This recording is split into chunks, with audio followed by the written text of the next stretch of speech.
naman. Tapos na rin ang Daejin. Abay, talagang mahigpit ang kompetisyong ito, ha, partner? Ay, naku, tama ka. Pero ang magandang parte ay hindi pa natin alam. Tama ka. Oras na para tikman ito at husgahan. Mga hurado, pwede na po kayong pumunta sa harapan.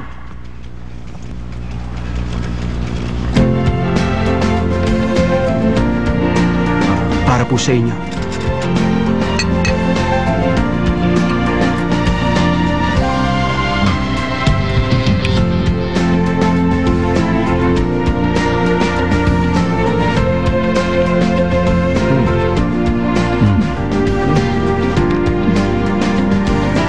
Ngayon lang ako nakakain ng ganito kasarap. Anong ginawa mo dito? Hiniwa ko po ang karning nakadikit sa buto. At maingat kong pinuto lang mga ito at kapag ibinabad nyo ito sa fruit juice, ang enzymes po ay nagiging aktibo. Kaya naman malambot ang karne. Sa tingin ko, ito ay may bahagyang amoy ng dagat. Hindi ba tama ako? Tama po. Pinaghalo ko ang dalawang klase ng soy sauce. Tinimpla ko pong mabuti, pinakuluan ko po ng isang beses tsaka pinalamig. Pagkatapos, dinagdagan ko po ng seafood at ng dried chili peppers. Ito ay isang espesyal na sauce para sa akin. Talagang kakaiba po ito at lalo po itong sumarap nung naghalo ng mga lasa nila.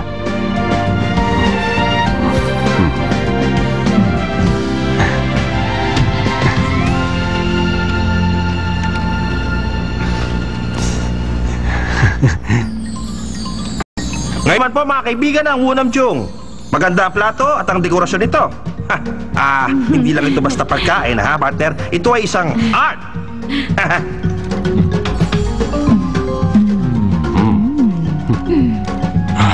Hindi masyadong maanghang itong chili sauce mo. At medyo manamis-namis ito. Masarap sa lalamunan habang ito'y nilulunok, ha? Dahil po sa ikalawang sauce, dinagdagan ko to ng whipped cream para naman po hindi masyadong maanghang.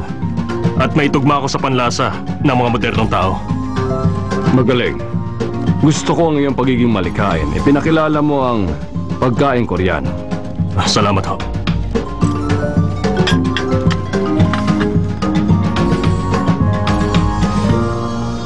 Ngayon naman, oras na para magdesisyon. Ito na po ang oras.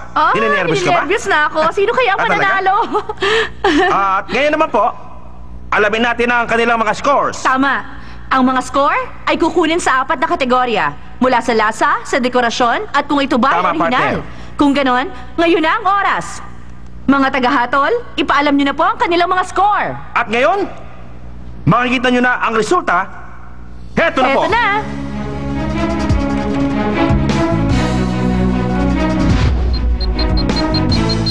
Ang Daejin at Wunamjung ay pareho nakakuha ng perfect score!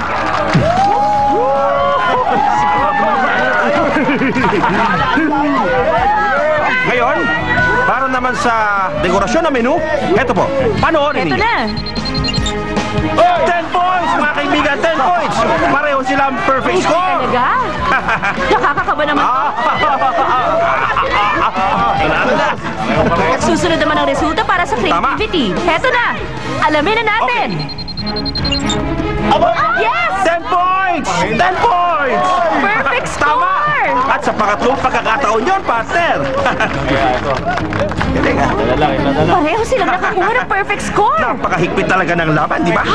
At ngayon ang panghuli, ang kanilang score para sa marketability. Oo, napaka-importante nito. Nakaka-nervyos. Nakakakaba talaga, partner. Ang mananalo ngayon ay nakadepende Oo, tama, sa tama. kanilang magiging score. Kung ganon, alamin na natin ang kanilang mga score para sa marketability. Okay. Game na. Okay? Heto Heto na na.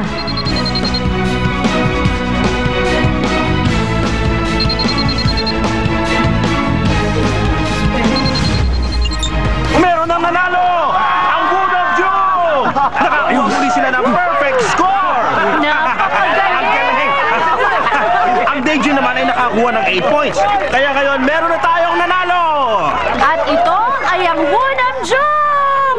Woo! Wunamjung! Wunamjung! Wunamjung! Wunamjung! Wunamjung! Don't say